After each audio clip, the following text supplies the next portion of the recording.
મક્કા-ઉમરા કરવા ગયેલા ગોધરા પાલિકાના કાઉન્સિલર સહિત 4 યાત્રીઓ પ્રતિબંધિત દવાઓ સાથે ઝડપાયા છે। ઝડપાયેલા યાત્રીઓમાં 2 મહિલાઓ પણ છે। કુલ 35 યાત્રીઓ ગોધરાથી વાયા મુંબઈ જેદ્દા એરપોર્ટ પહોંચ્યા હતા। એઆઈએમઆઈએમના સદસ્ય મોહમ્મદ હનીફ કલંદર સહિત અન્ય 3 યાત્રીઓની પોલીસ દ્વારા ધરપકડ કરવામાં આવી।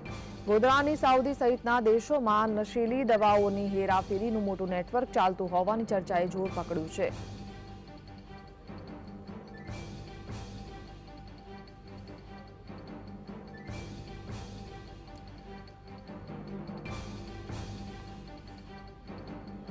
તો ગોધરાથી સાઉદી દેશોમાં નશીલી દવાઓની હેરાફેરીનું મોટું નેટવર્ક ચાલતું હોવાની ચર્ચા જોર પકડ્યું છે। પંચમહાલમાં ગોધરા પાલિકાના કાઉન્સિલર સહિત 4 યાત્રીઓ પ્રતિબંધિત દવાઓ સાથે ઝડપાયા છે। સંવાદદાતા રવિ જોડાયા છે। રવિ, શું જાણકારી?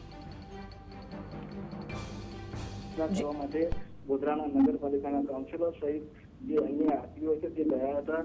ખાસ કરીને જો વાત કરીએ તો જેહાદ એરપોર્ટ પર ઉતર્યા બાદ સુરક્ષા કર્મીઓ દ્વારા તપાસ કરવામાં આવી હતી।